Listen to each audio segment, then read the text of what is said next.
This is Tirana's AcreForward, the ag industry's most thought-provoking podcast.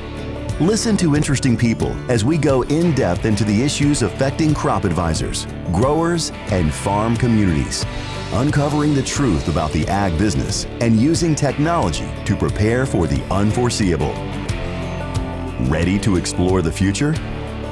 Let's dig in. I'm here today with Steve Patterson. I've had the pleasure of working with Steve in my career prior to Tirana, and now with Tirana. Steve, you've been doing some things with us and with our customers. Really appreciate you joining. Want to say good morning to you and welcome. Every day is a great day here at Tirana. I know you're familiar with that. Yeah. Coming from Southern States. How are you today, Steve? I'm doing great. How about you, Mike? Everything's really going well. Really enjoy, I think, the start of the season. It's been too dry in some areas. Now we're getting some moisture. Things are looking good, but season's looking good. Customers seem to be doing really, really well with their customers. But as with everything, every week changes here and you got to stay on top of things. Sure. Yeah. So Steve, you were 39 years with Southern States Cooperative. Tell us a little bit about your time there and what Southern States is, and let's just get to know what that means, because you did a lot of things at Southern States. But first, 39 years at Southern States, congratulations. I think they just turned 100. I see that in the Crop Life magazine. I have my edition. I do want your signature. But Southern States Cooperative, tell us a little bit about it, how you got started and what they do. Well, Southern States is 100 years old this year. And, quite frankly, I was blessed to hire on with Southern States back in the day, straight out of the University of Kentucky. And I started in Western Kentucky and worked in Roanoke, Virginia, Raleigh, North Carolina, and then spent the past 28 years in Richmond and the corporate level and executive level. But Southern States started as a group of farmers in, Richmond, Virginia, looking for a better way. Now, you think about that. Farmers are always looking for a better way. And they couldn't get the seeds that worked in the Mid-Atlantic area, so they pulled $11,000 together from 150 different farmers. And that gave birth to the Virginia Seed Service, which became Southern States a few years later. They added fertilizer, they added fuel, they added feed, and then added farm supplies as well. So over the years, Southern States, grew and grew, and it became about a $2 billion organization. And then the world changed a little bit. And Southern States realized, we need to change as well and get back to what we really do well and focus on the farmer, focus on the members. And they're in a really good spot right now. So it was a great run. To tell you the truth, Mike, some of the most exciting parts of it were when we launched precision agriculture. And that's been a while back now. Right. But it makes me think about what you're doing with Tirana, because at that point in time, if you think about it, when a farmer spread fertilizer, he put out the same amount per acre, because that's all he could do, really. 300 pounds of this or 400 pounds, 1 ton of lime per acre, whatever. And when precision ag came along, it fundamentally changed all that. And quite frankly, we had a blast during that time period, because people were grabbing it and running with it, not knowing all the answers. We didn't know all the answers, but we just kept driving it and running with it. And it ended up being a huge benefit to our growers and our members and the company, quite frankly. So I could go on, but I won't bore you to death with that. No, absolutely. I think when you talk about precision ag, even what's underneath that umbrella, it starts out with innovation and things that are foreign to the way we operate in agriculture, and then it becomes a mainstay. So even what's in precision ag in the 80s, 90s, the aughts, 2000, the teens, and now has shifted quite a bit. I mean, you've seen biotech come in, you've seen chemical and crop protection advances, fertilizer advances, and I mean, you're a crop advisor, professional agronomist, you've been a nutrient management consultant, a pesticide consultant, IPM, you served as a board member for ARA, right? The Retail Association. You've done government affairs. So you've had a pretty broad view, both technically, but also from a business standpoint of what it means to operate in agriculture and seeing that change. And so with that breadth and all these roles that you've had, what are your takeaways before we talk about the differences in the Midwest, which a lot of our audience is going to come from places in the Midwest like Indiana, Iowa, Nebraska, and other areas. And I do want to get to that.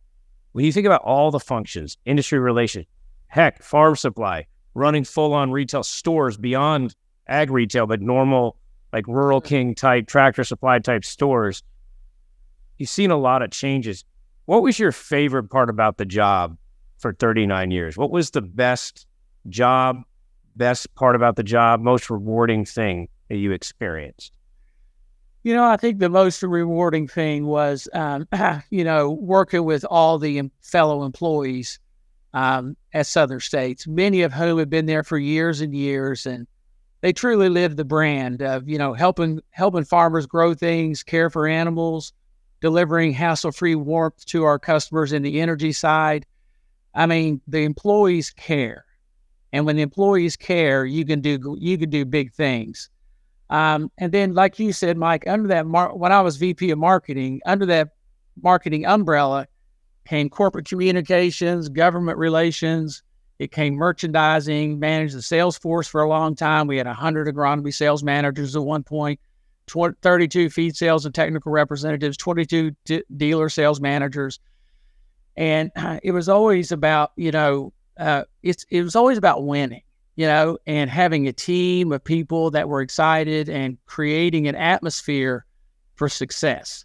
And you always have a lot of challenges in business. You always have a lot of issues. But when everybody's giving it all they got and trying hard, it's fun. And so I enjoyed all that. I particularly enjoyed in my career the launching of precision ag, the launching of the biotech. That biotech wave came right after precision ag. And so, but one other thing I want to mention was, before I get to the government part, was years ago, Mike, I took all those certifications and I wanted to become a certified professional agronomist, a certified crop advisor, a certified crop scientist. That's not on there, but I became a geeky crop scientist as well, a nutrient management specialist. If you've ever taken the nutrient management exam in Maryland and Delaware, it's extremely difficult, and a pesticide consultant. But Mike, this is a leadership lesson. I had a guy ask me one day, he said, "Why do you take all those certifications?" And I said, "Well, I just want to really be good at what I do." And I grew up in a household where, employment was sometimes a struggle. And the guy told me, he goes, "Well, just so you know," he goes, "those certifications are great, but the way you really grow and win is when you take a group of people from point A to point B and you can lead people." And that was one of those teachable moments for me, because I was so focused on the technical side of agronomy that I wasn't as focused on the people side of becoming a leader. And that was a lessons learned for me. And so then on, I became a student of leadership as well. And how do you motivate people, influence, inspire people? And so then I'll mention government relations, because, next thing you know, we were going to Washington and sitting down with senators and Congress folks from both parties. And both parties listen when it comes to agriculture, because many of them don't know anything about it, unless you're from the Midwest or from the I-states. And they both listened intently because they wanted to learn. And we would talk about the farm bills. We talked about GMOs. We talked about waters of the United States and several other things. There's always issues to talk about up there. So I really enjoyed that, because you're dealing with, the people that make the laws in the country. And it was an honor to do that, quite frankly. It really was. I enjoyed that very much. So I'll stop talking about all those things. But no, I think it's great. We're going to come back to that. I always see about people when they look at this. So first, you did do a book, Steve Patterson, Street Smarts for Success. So you're also an author. That's a guide. And I think that lesson you have about focusing on how we move people and lead people and work with each other is really key. I want to be mindful, because there's so many different ways we could have a conversation. I think if if it's a retailer or cooperative in the Midwest, here I've got somebody from the East Coast, Virginia and Carolinas, but there's also Kentucky, which is in the mix. It's sometimes the Midwest, sometimes it's the South. Right. And so I think where I'd like to go is, what's the difference, right? So you've been partnering with Taranis a bit to help us understand the customer, the market, the voice of the customer. We'll get into that a little bit later. But what's it like to be from the American South, serving in the South? We can talk about the crops and the mix for those who don't know it. And then to go travel through all the I-states, Nebraska, all the different places, Dakotas. What stands out to you? Like, what impresses you? What's different? Let's talk a little bit about what you're seeing just in that, going from Virginia to the Midwest and the Plains. What sticks out in your mind? Well, it's a couple things. Number one, the acreage is amazing. So you can imagine the largest acres in our territory were Western Kentucky and the coastal plain of Virginia's and the Carolinas and the eastern shore of Maryland, Delaware. But when you get out in Nebraska and some of those states out there, and as far as you can see of soybeans and corn, it's different. It's big. But at the same time, as I talk to a lot of the retailers, there's not a whole lot of differences. And that is, they're there to take care of their farmers. They're there to take care of their members. They want to know how they can help them. They're busy, very busy. The ag retailer wears a lot of hats. And so it was easy to engage in conversation with everybody because everybody breathes agronomy. You have to in that part of the world. And then, most people know that the farmer's biggest concern is increasing their profitability. There's other concerns, what I do with my farm after I'm gone. Well, my children inherit it. Regulatory, government, taxes, all these things. But at the end of the day, their biggest concern, validated by a lot of research, is their profitability. Much like the ag retailer is. Without a fair profit, you go away. So it was easy to engage with a lot of the people there. So there were some commonalities, no question. The biggest difference was the acreage is just so much larger out in the Midwest than it is on the East Coast. And the diversity of crops primarily being corn and soy versus sometimes when you move to the East Coast, you start seeing other crops, different rotation, different timing, different considerations. I'm glad you brought that up. The East Coast, you have cotton, corn, tobacco, soybeans, wheat. You have alfalfa, you have dairies, you have a huge amount of cow-calf operations. The cow-calf operator was, the primary customer, one of our primary customers. And the biggest crop, believe it or not, was pasture. Cool season grasses, the fescues, the orchard grasses. Then you get farther south, it's more Bermuda grasses and sure, and all those. But no, I'm glad you brought that up because obviously the cropping's different and the type of agriculture is different. But the farmer's mindset is pretty similar, which is I'm doing this to try to make a living. Now there are small farmettes, if you would, on the East Coast, and they may have 10 acres here and 30 acres there. They may have a few cattle, and they may work at the post office. There's a lot of those type customers on the East Coast as well. So that's a good point. Yeah, it's amazing. And even within the Midwest and Plains, and we're generalizing, you go county by county, state by state, there's a lot of diversity that from the outside looking in, it's corn and beans. But you start getting into how it's raised, what they do, the soils, there's a lot of complexity, right? So you've seen biotech, precision ag, you talk about profitability. Let's just kind of dig back and think of grower profitability, retail profitability. Over your career, what are the breakthroughs that have addressed that? And what are the things that have made that harder? To me, the breakthroughs that address that more than anything is the ability of the staff at retail to add value. Okay. So you go to a retailer where and in a way, Mike, it goes back to mindsets I mentioned earlier. You go into a retailer who's got a mindset of winning.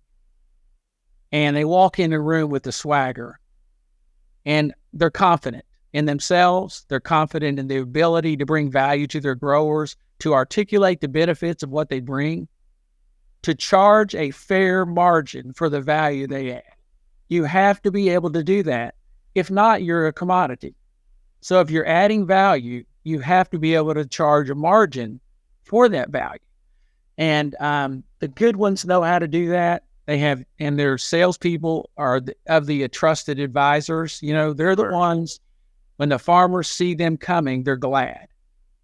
You know, there's an old quote, there's two types of salespeople. One is the farmer sees them coming and there's a sense of impending doom because they don't bring any value. And then there's the one, when they see the trusted advisor type coming, they're glad because they always bring them something of value. And that's what you want to build. But that type of retailer, they'll win all day long. But if you have a negative mindset and I've got all this competition, I can't make a margin, you know, my sales guy doesn't want to sell value, he just wants the lowest price of Roundup or whatever, that mindset doesn't work well. So it really, Mike, you've said it before, it's back to people. People make the biggest difference, without a doubt. I think it's really interesting because I asked, you know, of all the breakthroughs, of all the things, how do you affect profitability? And you didn't bring up, well, with this GMO trait or this platform or this technology, it enables this efficiency, that efficiency. You went right to the behavioral elements and the elements of knowing the grower at retail. And I think for the audience listening, I mean, this is probably the only podcast, the only medium directed squarely at American ag retail and cooperatives, right? So I find, I don't know that we talk enough about this topic, Steve. So let's go a little bit deeper, because about that winning mindset. So what is a winner as an ag retailer? You've done this for a long time. You've seen a lot of operators, salespeople, agronomists, crop consultant, whatever we want to say the title is. The reality is you just got to get it done, but you have to do it where you're winning. The farmer feels like you're winning. What does it mean to win and have a winning attitude? What does a winner in retailer in a cooperative look like? It's a great question, Mike. And years ago, one of my cohorts said, you'll get to a point where you can walk into a retail store and you can just practically smell whether they're a winner or not, because you can feel it.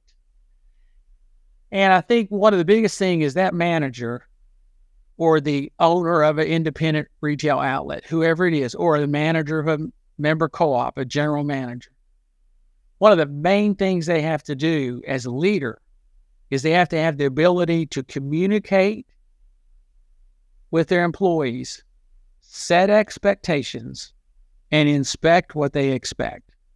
And by the way, I've used that quote several times in the Midwest, and the first thing a lot of people did was grab their pen and write it down.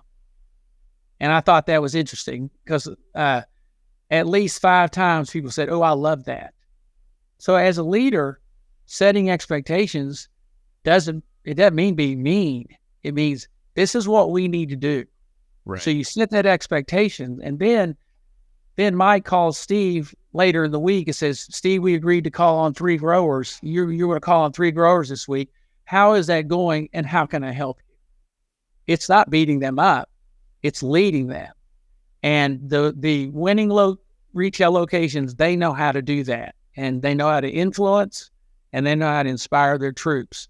And, you know, a lot of that comes from regular communication, regular team meetings they have, all those things put together, excitement, enthusiasm, right, energy, all those things roll into that, to that winning team. It's sort of like a sports team.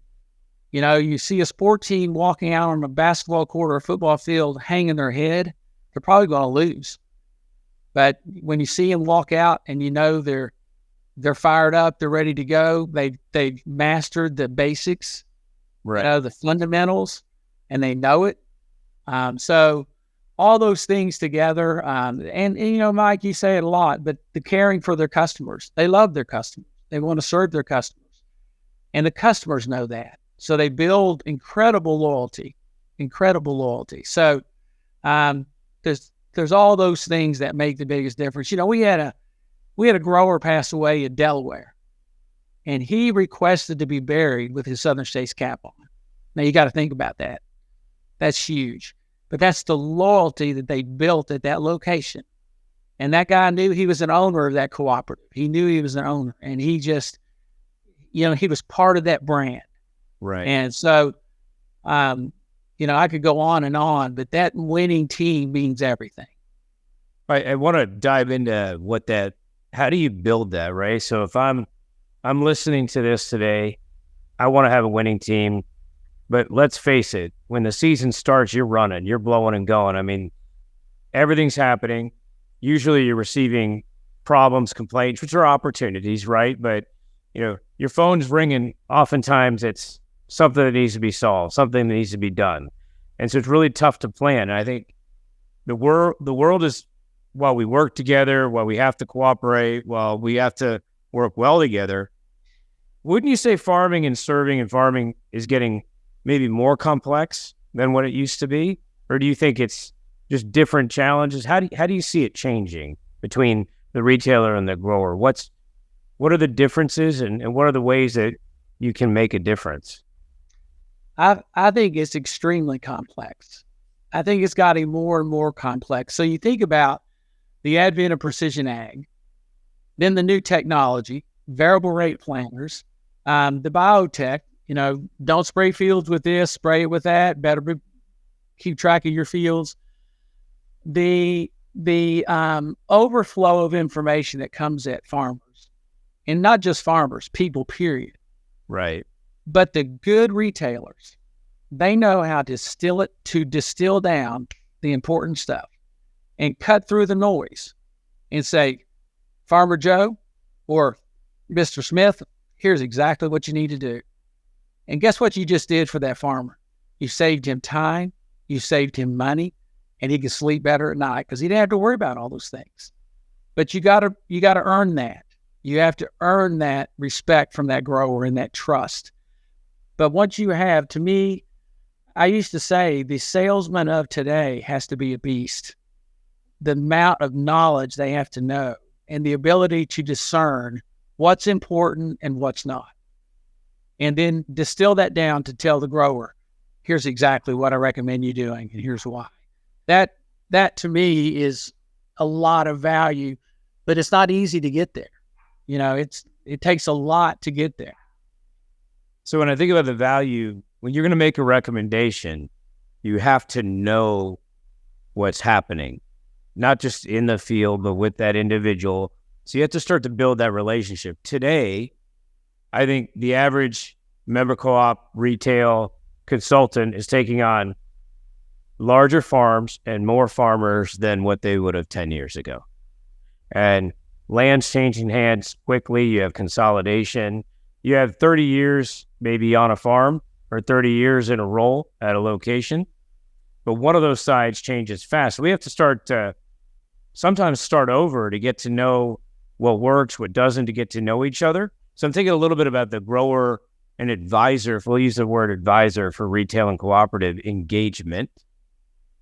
What are the fundamentals when you think about engagement and relationships? What's fundamental in building a relationship? And then we can talk about the tools to get there. But what do you think is key about a relationship? And so you're going to have the winning attitude when you have the relationship. What does it mean to have a relationship between anyone, but say a grower and advisor?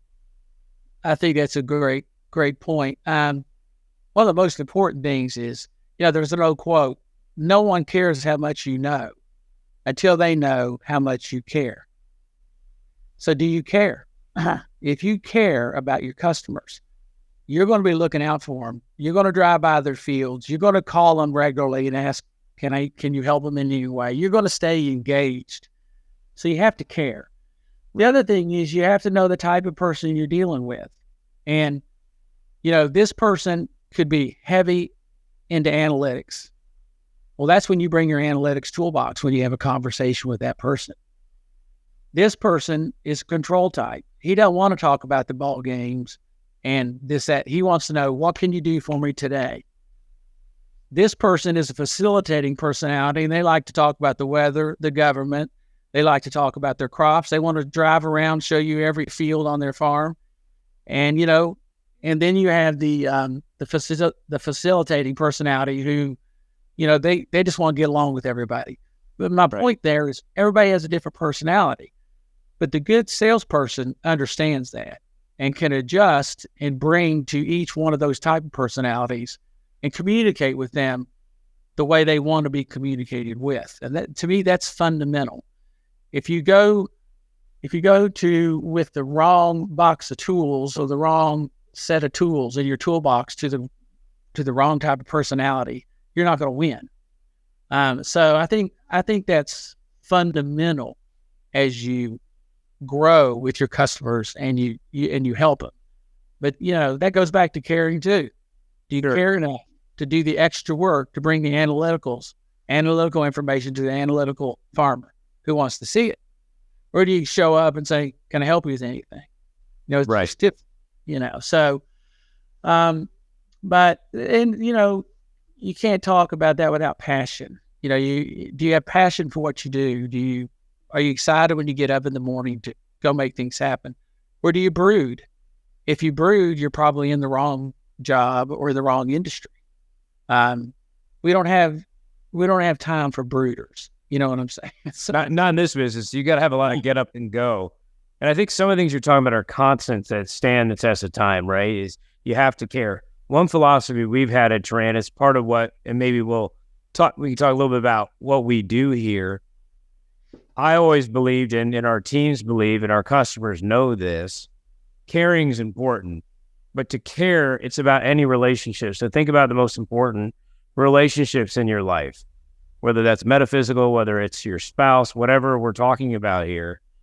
You have to really know someone before you can care or love them, right? And as you know them, you grow in that care, you grow in that affection. And as that starts to happen, you can provide service.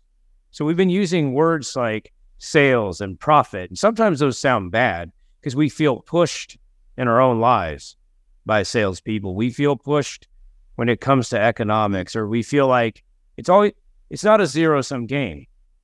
But when you know something, like advisors know their growers, it creates within the team at that retail location a sense of concern and care and passion for that person, that individual that you break bread with, that you serve on the volunteer fire squad with, that you see at church on Sunday. So I think there's something about intimacy and knowing people and having tools and the ability to create that sense of passion and caring. So then you can provide the service that you've promised. And I just don't think these economic words are bad words, because that's just how we recognize the value. That's how we recognize the work and the fruits of our labor. But Steve, I know you believe this. We talked about it. I think I got a lot of this from you, is you got to know so you can love, so you can serve. In the past, if I went back to 80s and 90s, what are the ways that you would know a grower if you were an advisor? What were the tools that you had to know your customer? In the 80s and 90s? Yes, sir. Back then, generally, it was a lot less than there is now. But, you would go out and see them physically. Okay. You would soil test their fields. You would see them at the coffee shop. You would have grower meetings. You would do those type of things. And while a lot of those are still true, you have so many more tools to bring them and show them, which I think is important. I'll never forget when calling on some customers, the first customer we ever dealt with precision agriculture was Jack Hunt in Western Kentucky near Bowling Green. And he and his son were there, and they were thrilled to death to see it and to use it. And the first thing they said was, "This is going to help me because I don't think I'm going to have to spread the same amount of lime on every acre like I used to." Just something that simple. But they saw the value. And but the fundamental, Mike, what you're talking about is humans, and I used to say this in Southern states all the time, humans are emotional first, whether they admit it or not. Humans are emotional. And, love is an emotion. Yeah. And it's a very powerful one. And, I used to talk about our equine customers. I said, folks, these people love their horses. They have a passion for their horses.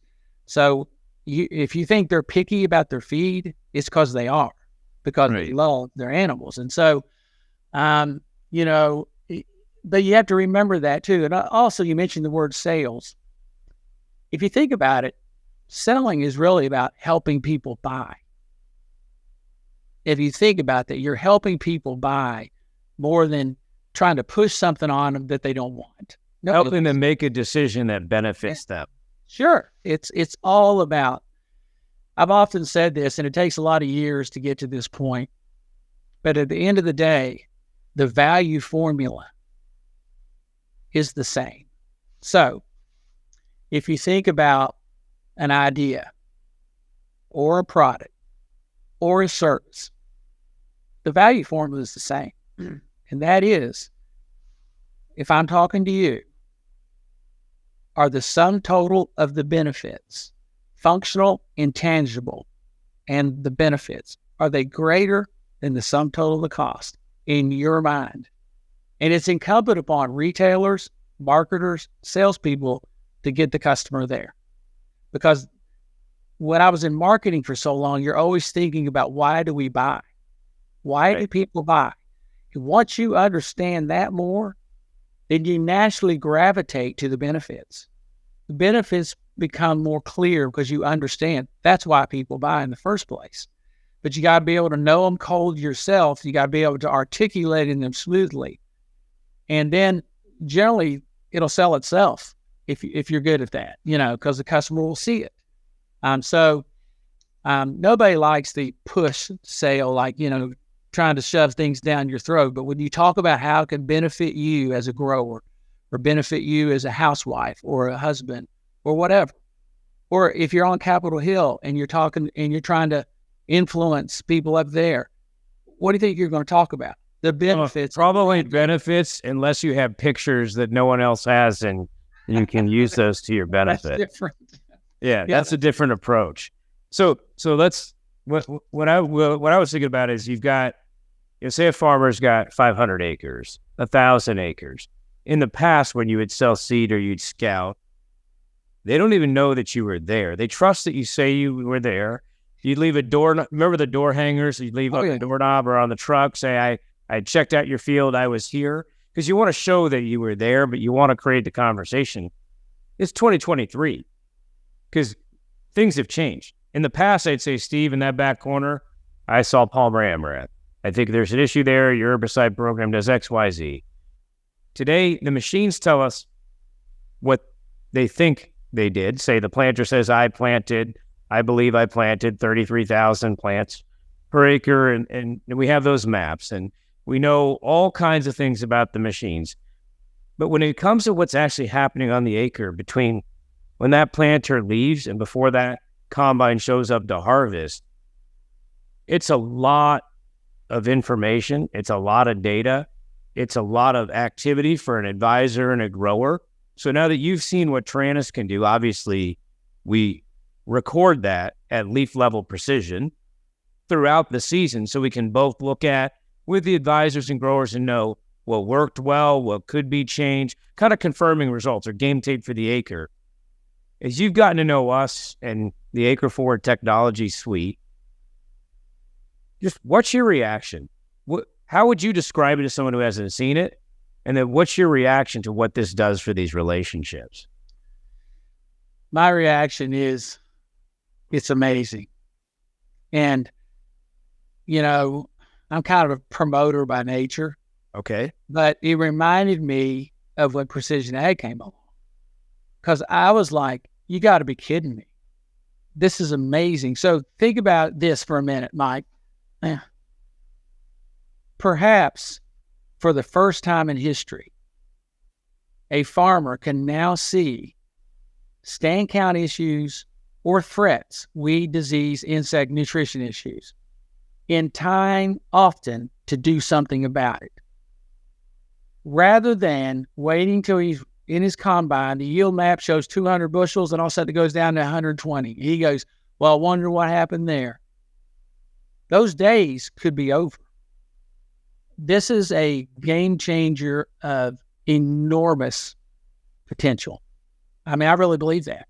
And in fact, when you talked to me 3 or 4 years ago before you joined Taranis, and I made the comment, I said, if it's the fuzzy images, forget it. Because I've had 20 people walk in over the years, more than 20, and they show me a fuzzy satellite map or a fuzzy plane. I'm like, this doesn't help me.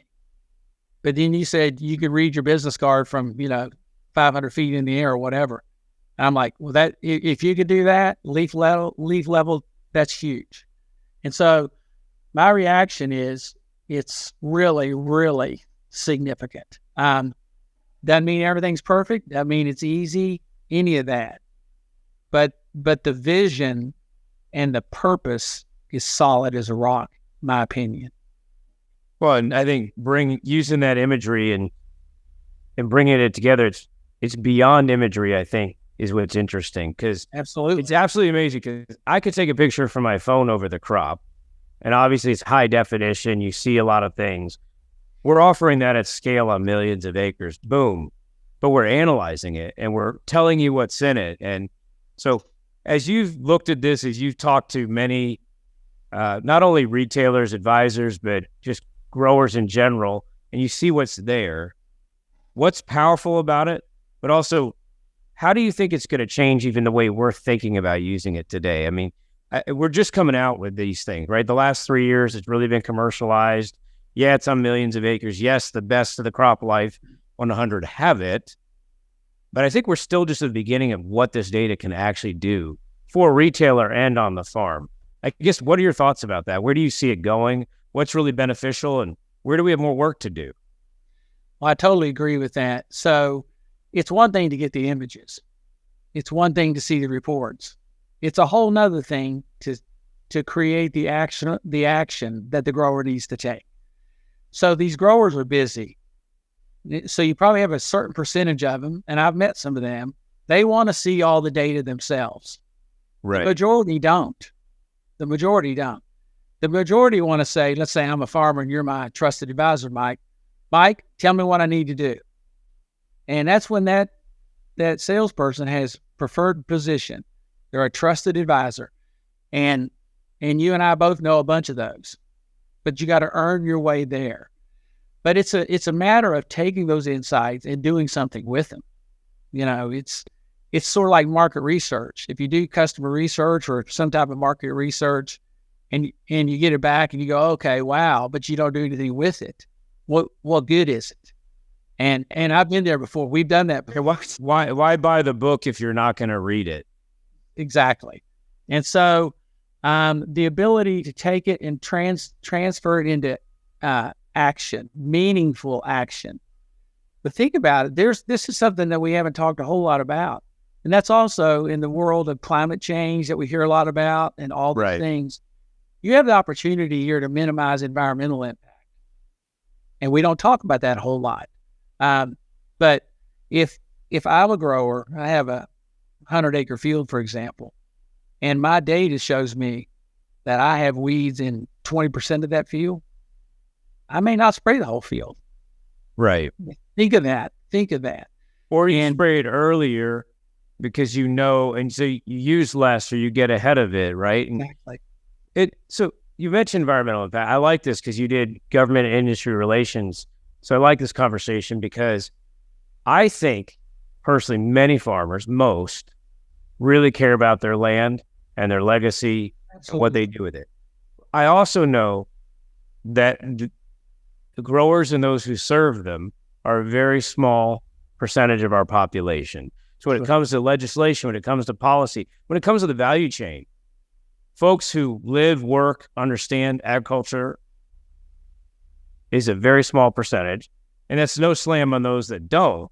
But when we have these environmental conversations about who's doing what and stewardship, don't you think we could be better advocates of, hey, we are doing it right and we can show it?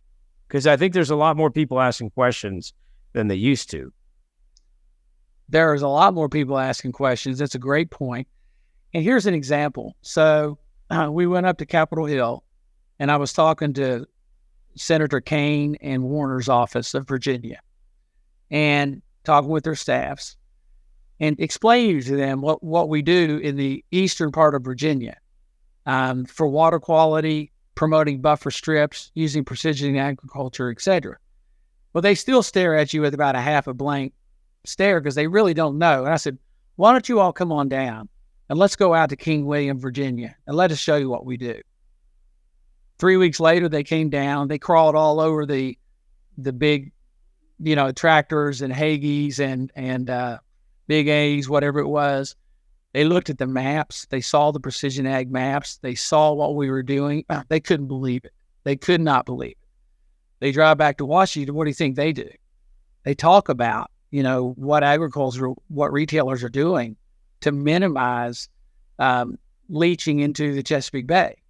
Right. Or to minimize using herbicides. Integrated pest management goes back years and years, and you and I learned that years and years ago. But it basically means, when's it going to cost more to not spray than to spray? Economic injury thresholds. Exactly. That's it. And now with this tool, it makes it even better, easier to explain, easier to use that IPN tool in the field. So, it's, but it also shows we're good stewards, that agriculture is good stewards. And I promote talking to your legislators and talking to folks in Washington because, quite frankly, forget the party. They're both interested in it. Right. We have to advocate for ourselves, and we have to show, even though the tools are really sophisticated in ag, beyond what Taranis is doing. If you think about just what the average grower, the average crop consultant has to be able to do and deal with in a day, whether it's biology, chemistry, finance, accounting, especially a lot of those marketing programs that are out there and the complexity. A little bit of a joke, but not really. And then there's a lot of math and science. It's a great field to be in, but it's much more complex than it ever has been. And that's what I like about the AcreForward technology from Taranis, because what we're starting to do, we don't replace the advisor. And I'm sure you hear some concern that, well, this takes away because I do the scouting. But what we look at is, listen, we can't do everything. We can take high-res imagery. We can analyze it down to counting the spots on a ladybug or counting the defoliated area of a leaf and helping you calculate the economic injury threshold. But there's still so many other variables. We see this as a communication piece for you to put your advice, your notes, your actions to work with the grower to create the right plan. And I think that's conceptually an easy thing, but in practice, this is a change, Steve. This is a big, big change because you have to be free enough to use this technology to collaborate with the grower. So I guess, what did you see in that as you traveled the country and you looked at how people are working? What are the pitfalls and what are the opportunities with tech like this? Well, there's a couple things I noticed. One was there is, fear is a powerful emotion too. There's some fear that you may be trying to replace me as a salesman with technology. And no one is. Not one person said that. But some of the salespeople may sense that. They may feel that. And the second thing was, you're just putting another thing on my plate. I'm already busy. I'm already swamped. You're putting another thing on my plate. Well, what most of the leaders have told me is, we're not trying to replace them at all. But now we know which way to steer the truck in the morning. So you get the insights, and you see a problem in field 23, you know where to go to ground truth it. Now, every one of us watching this that's ever been in sales, we have to admit, we burned up a lot of fuel and chewed up a lot of tires driving out there. You just do. But now you have more reasons to go where you go. Why you go where you go now makes a lot more sense. So it increases the efficiency enormously for a retailer. In fact, several retailers told me that. They said, it's one thing for the grower. It's huge for the grower, but it's also very beneficial for the retailer. But I think I heard you say in one of your podcasts, efficiency is one thing, improving profits is even more important. So it helps that retailer because they can manage their resources better. Right. And it helps that grower as well. So multiple benefits to the use of this. But you mentioned something, I said this for years, Mike. You think about agriculture, you've got plant science, weed science, soil science, insect science, economics, finance, accounting, government programs, weather, technology of all types. You've got to be a machine to really understand all this stuff and use it in such a way to help that grower. I mean, it's tough. It's fun and it's exciting. And if you're a person that loves to learn, it's great. But it's not for the faint of heart. No, and I think the tools don't make some things easier, but it actually requires a higher level of business acumen and professionalism to be able to take all of that information and synthesize it, have it make sense, and really be a partner with the grower, right? Because, they're going to give recommendations, but it's a partnership and it's a conversation because there's an economic decision and there's a real impact of what did I do that worked and what am I doing that I need to do better? And I think that's really, for me, in farming, how many products come out saying they're going to give you 4, 5, 10 bushel? Yeah. And do we really know? Or the research, the R&D or the seed guide says this hybrid's going to do X, Y, Z. But is it that case on your farm? And there's plots and there's trials. There's a lot of investment that goes into proving things. But I think we're only at the beginning of knowing what we can know about the intersection of all these variables and our management practices, our behaviors, and what contributes to the success on our acre. That's a great way to put it because, we're at the intersection of all this stuff, all this information, and the smart ones, they have a way. You use the word synthesize. That's a great to synthesize and turn it into something, a meaningful conversation that you can have with the grower that could benefit them. That's the secret sauce. And not everybody's real good at that. And so that takes work. It takes practice. It's just like anything else. It takes practice. But when you get good at it, you're much more effective in your role. The grower's going to respect you more. The retail, your board's going to respect you more, but it's a challenge, but it's a challenge worth taking.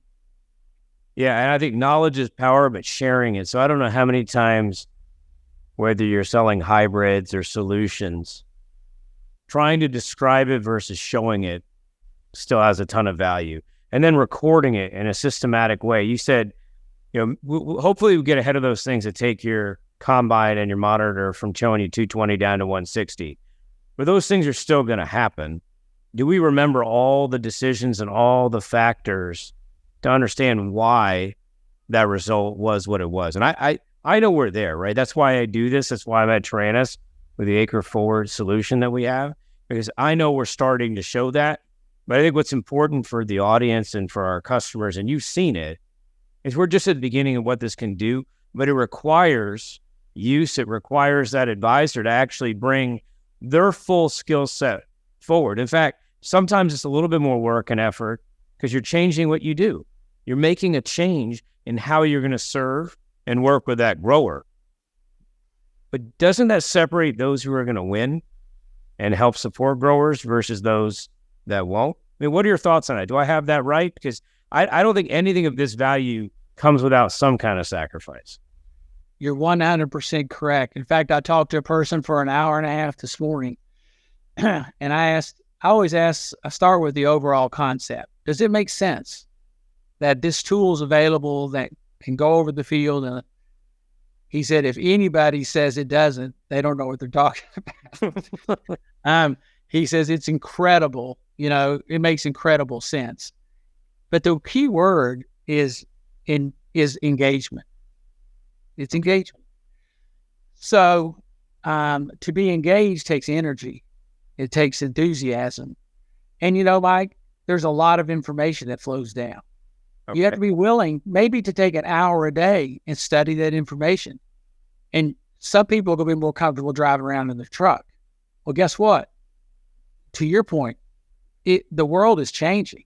I mean, it's changing. Drive around in your truck aimlessly, and I'm not saying that I've done it, okay? I've done it.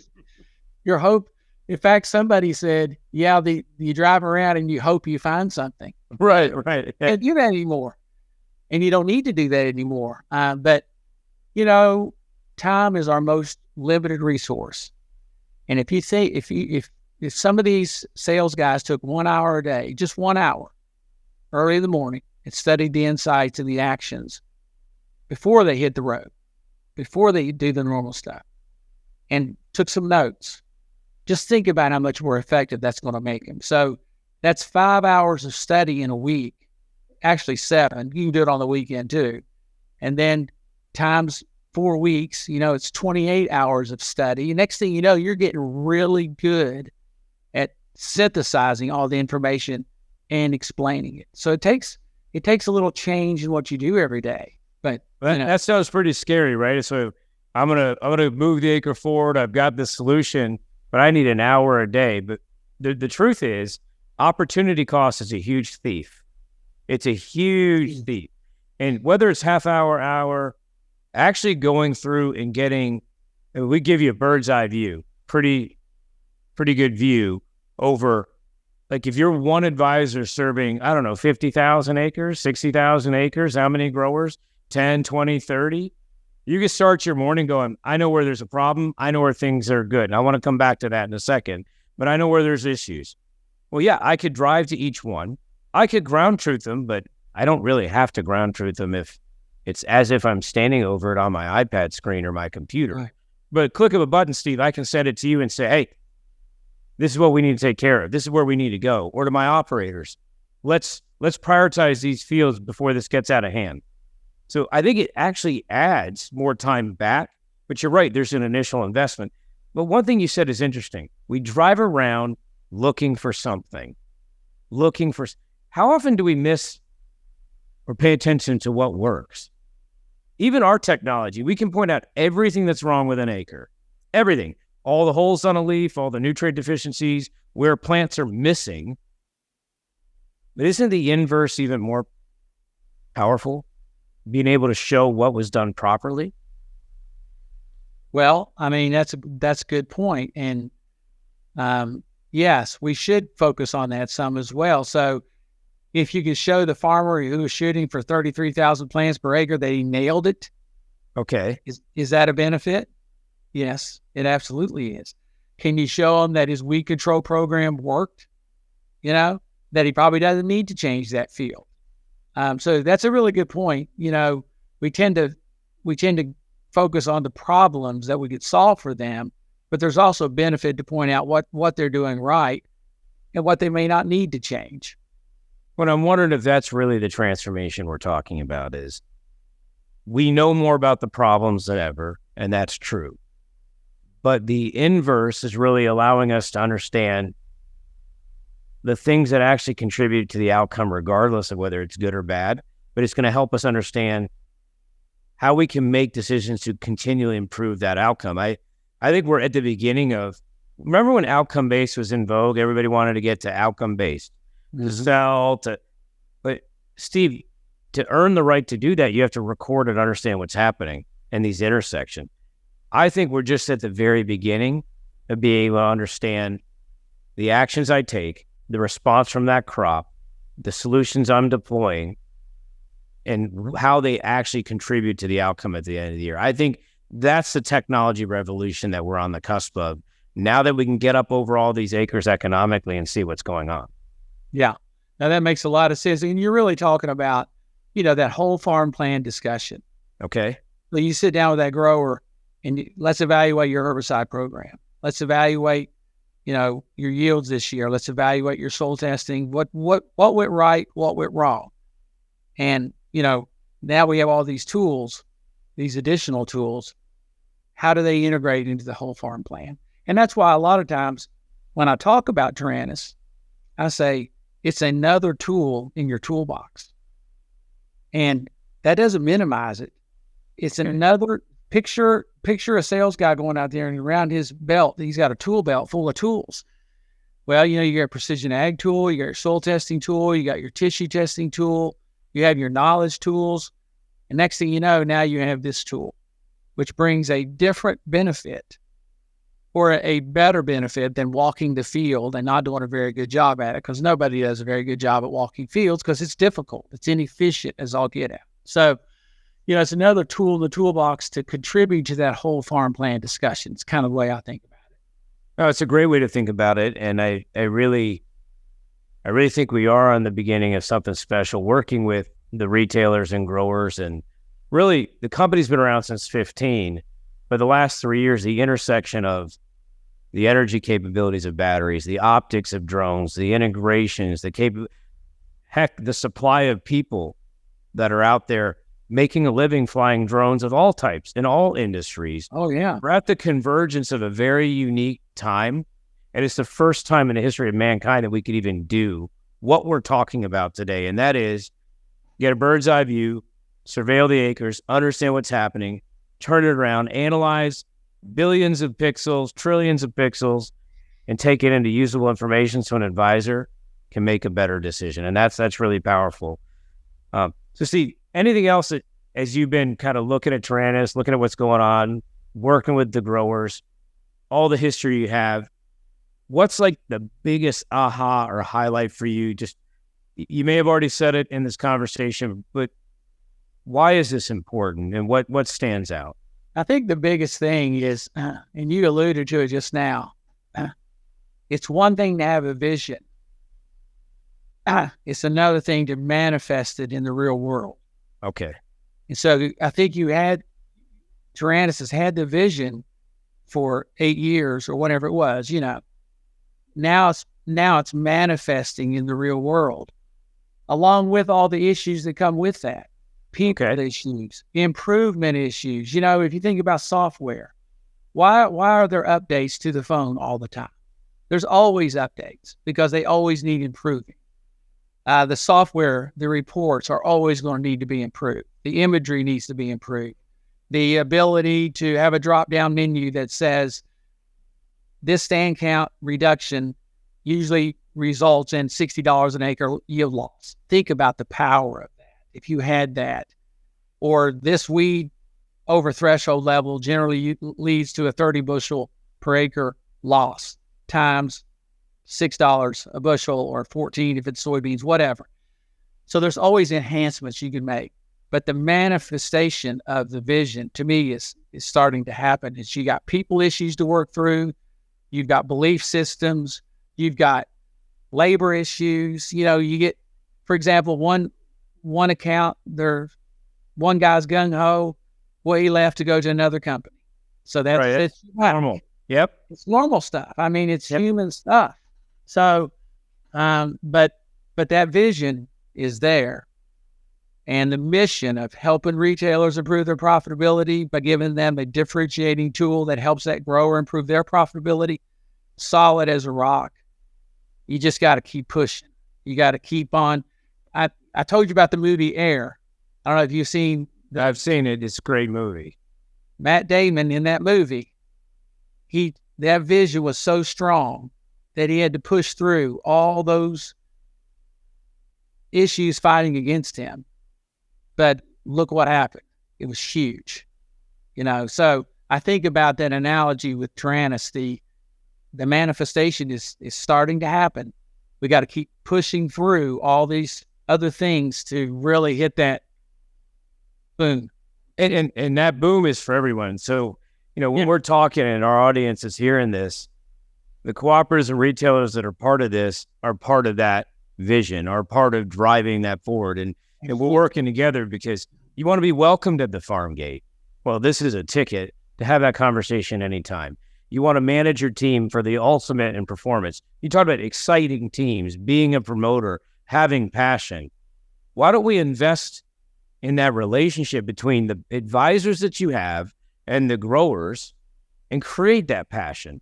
And that's what this knowledge is going to do. That's what these tools do, is let's invest in these relationships, because Steve, I believe, and I know you believe, that growers not only they deserve this type of relationship with their advisor, with this kind of knowledge and these kinds of details, so we can improve this, so we can tell our story, so we can create a vibrant agricultural economy and keep growing it. So with that, I want to thank Steve for joining us here today on the AcreForward podcast. Here at Taranis, when we say AcreForward, we're talking about a passion. Steve, you talked about this, a passion to drive more value from each and every acre. So if you have an AcreForward mindset and you'd like to hear more conversations with interesting people like Steve across the agricultural industry, please check out our episodes and subscribe to the AcreForward podcast at acreforwardpodcast.com.